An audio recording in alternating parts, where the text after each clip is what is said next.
यो केवल दृश्य होइन, यो आस्था र इतिहासले बनेको ठाउँ हो। पूर्वी नेपालको शान्त उचाइमा जहाँ बादलहरूले जमिन छुन्छन् त्यहाँ रहेको छ सिलौटी। किराँत धर्मावलम्बीहरूका लागि यो केवल एउटा गन्तव्य होइन, यो उनीहरूको आत्मासँग जोडिएको स्थल हो। यहाँ आउनेहरू केवल दर्शनको लागि मात्र आउँदैनन्, उनीहरू आफ्नो आस्था, आफ्नो इतिहास र आफ्नो संस्कृतिसँग फेरि एकपटक जोडिन आउँछन्। स्वागत छ तपाईँहरू सम्पूर्णलाई आजको मेरो नयाँ ब्लगमा। अहिले चाहिँ 2:30 भइसकेको छ अनि अब हामी घुम्न जाँदैछौँ लभरेकुटी।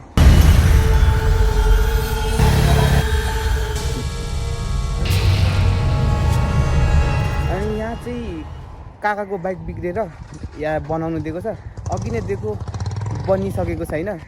अब बनिँदाखेरि त सायद 3 बज्ला, माथि पुग्दा 4 बज्ला। अनि फोटोसोटो खिच्दा हौ सोचेको जस्तो भिडियो नआउने पो हो कि भन्ने हो। तर अब यो भ्लग चाहिँ एकदम रमाइलो हुनेवाला छ। भ्लगलाई नछोड्नु होला, पुरा हेर्नु होला। हाम्रो यात्रा खतरनाक होला जस्तो छ, किन भन्दाखेरि अब हामी यहाँदेखि जानु मात्र लागेको छौँ, तर पानी थाल्यो।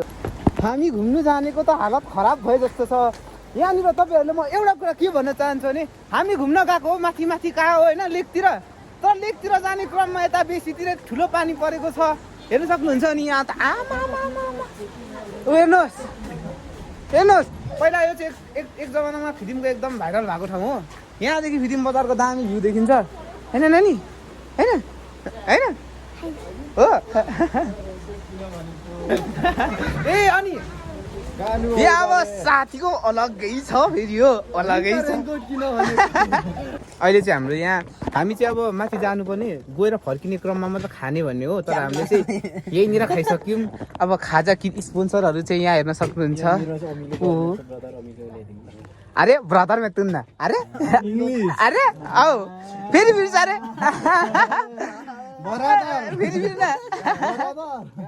अहिले चाहिँ हामीले यहाँनिर खाजा खायौँ।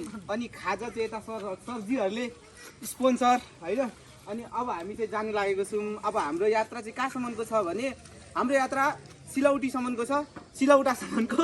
अब हाम्रो यात्रा तताउनु पर्ने हुन्छ। हस् त ल, हाम्रो यात्रामा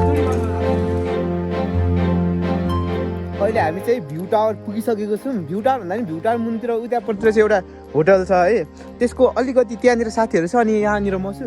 अनि यहाँदेखि चाहिँ एकदम बबाल भ्यू देखिन्छ, हेर्नुहोस् है। वाउ वाला छ।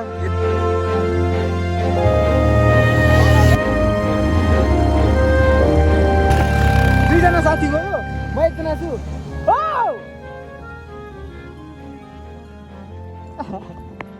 अरे हरिदाई, अरे हाम्रो हरिदाई हुनुहुँदो रहेछ यहाँ होइन। के हो अनि हरिदाई? अनि माथि साथीहरूसँग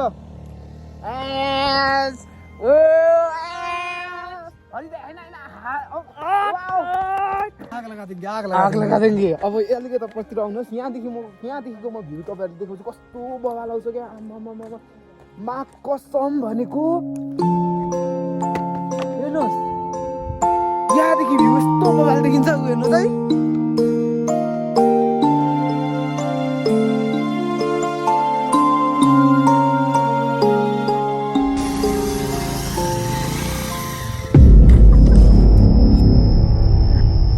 सिलौटीको यात्रा जति नै सुन्दर छ त्यति नै चुनौतीपूर्ण पनि रहेको छ। लगातार भइरहेको वर्षाको कारणले गर्दाखेरि बाटो पनि धेरै चिप्लो थियो।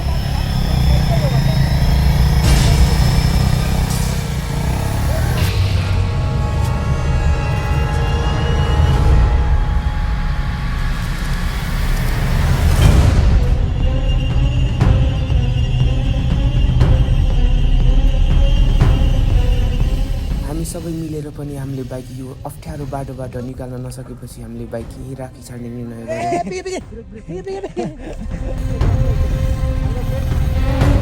धेरै खतरनाक रहेछ यार, अझै खतम छ।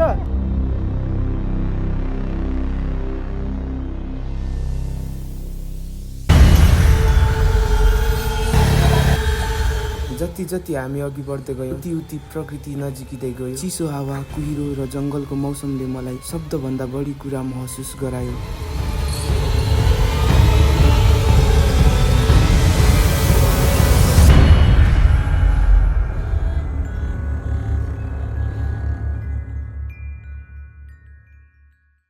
हामीसँग साँच्ची भनेको लोदरे मान्छे नै छ क्या यहाँ यो मान्छे क्या यो साँच्चै लोदरे जसको बाइकमा चढ्यो त्यही बाइक नतान्ने बिक्री जानु खोज्ने हौ दाजु कस्तो अनि सर्वसहमतिमा यहाँ हाम्रो काकाले पनि आज चाहिँ हाम्रो काकाको फर्स्ट ब्लग हो होइन सबैले काकाको युट्युब च्यानल सब्सक्राइब गरिदिनु होला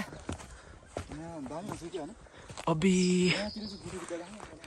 ल अब म चाहिँ यता फोटो खिच्न गइरहेको छु अब यस्तै हो क्या अब म चाहिँ अब हराउने भयो यार खै हेर्नु नेछि चस्मा दुईजनाको चस्मा हो ला खै काका खै ला ए टङ्गबा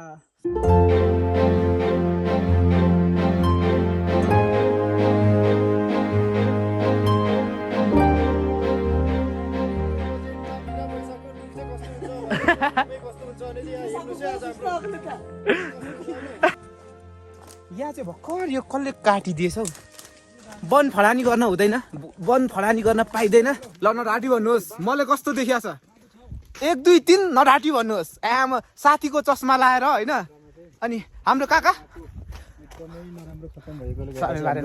हाम्रो काकाले आज होइन बाइक एउटा पुरै बा तेलेक पखाङ बाम्बी हाम्रो काकाले हेर्नु यो ज्यानले उहाँको बाइक तेलेक पखु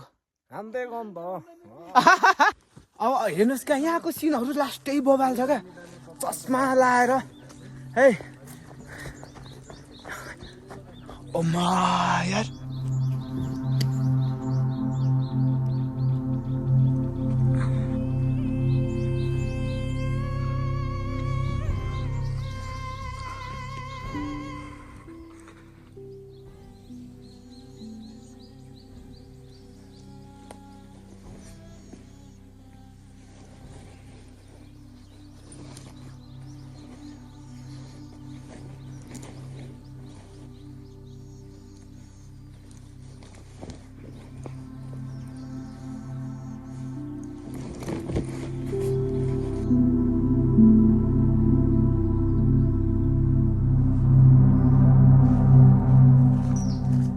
अहिले भर्खरको जुन सिनहरू छ नि यो सिनहरू चाहिँ तपाईँहरू गाडीबाट आउनुभयो भने चाहिँ सिधै माथिसम्म जानु भने चाहिँ त्यो सिनहरू चाहिँ छुट्छ क्या किन भन्दा त्यो सिनहरू यता तलतिर छ नि त त्यही भएर हिँडेर आउँदा पनि एकदम मजा आउनेवाला छ है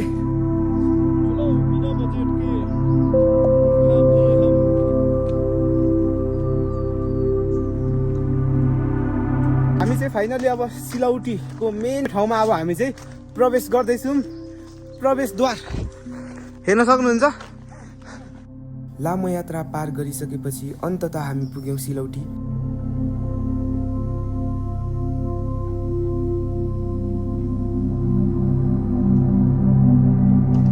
यहाँको सिनहरू कस्तो बवाल छ क्या अब यहाँको सिन सबै राम्रो छ तर अलिकति विश्वास चाहिँ के हो भन्दाखेरि यो जति पनि यो सिनहरू छ नि यो बादलले सबै कुहिरो भनौँ न यो कुहिरोले सबै ढाक्यो क्या यहाँको सिन एउटा देख्न पाइएन है अब मजै आएन नि यार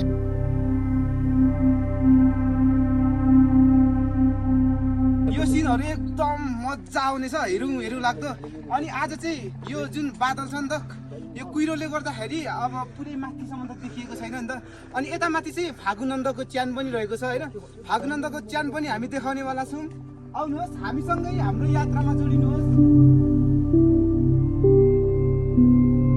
वरिपरि हरियाली चिसो हावा बादलले ढाकेको पहाडहरू र बिचमा शान्त वातावरण यहाँ आइपुग्दा लाग्छ प्रकृतिले आफै केही भन्न खोजिरहेको छ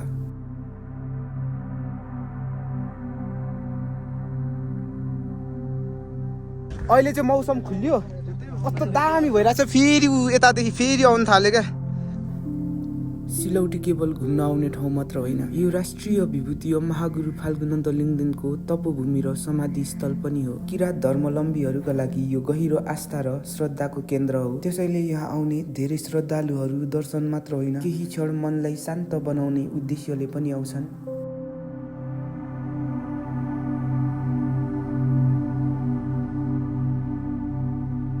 यहाँको सबैभन्दा ठुलो विशेषता केवल यहाँको इतिहास मात्र होइन यहाँको मौनता पनि हो सहरको भिडभाड भन्दा टाढा केही समय प्रकृतिको काखमा बिताउँदा मन आफै हल्का भएको महसुस हुन्छ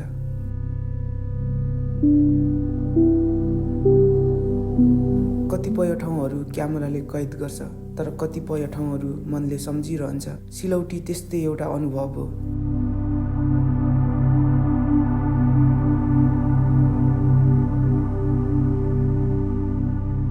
ल हाम्रो चाहिँ यहाँ फाइनली आजको कस्तो हो त, आजको घुमाइ अब सोचे जस्तो त्यति राम्रो पनि भएन तर त्योभन्दा कम पनि भएन क्या। भनेपछि कस्तो भयो होला, यस्तो रहेछ क्या यो ठाउँमा चाहिँ। कस्तो हुँदो रहेछ भने एकैछिनमा खोलिने अनि एकैछिनमा फेरि होइन बादलले कुहिरोले आएर फेरि टक्क छोपिदिने हुँदो रहेछ क्या। त्यस्तो मौसमको भरै नहुने यार।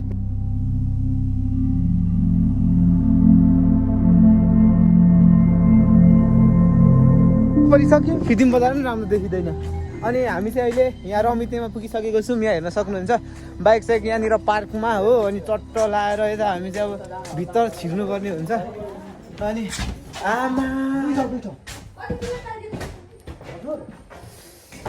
ल हामी चाहिँ अब फिदिम बजारमा पुगिसकेको छौँ। आजको भ्लग बन्नुको सबैभन्दा ठुलो हात चाहिँ एसके ठड्की मेरो भाइ होइन, उसको हात छ। किन भन्दाखेरि अब उसले मलाई होइन उसले मलाई सहयोग नगरेको भए आजको भ्लग बन्दैन थियो। स्पेसली थ्याङ्क यू मेरो भाइलाई होइन। दाजुले अब ढोक्दा पनि हुन्छ, यहाँ जिउ गर्दा पनि हुन्छ। थ्याङ्क यू है।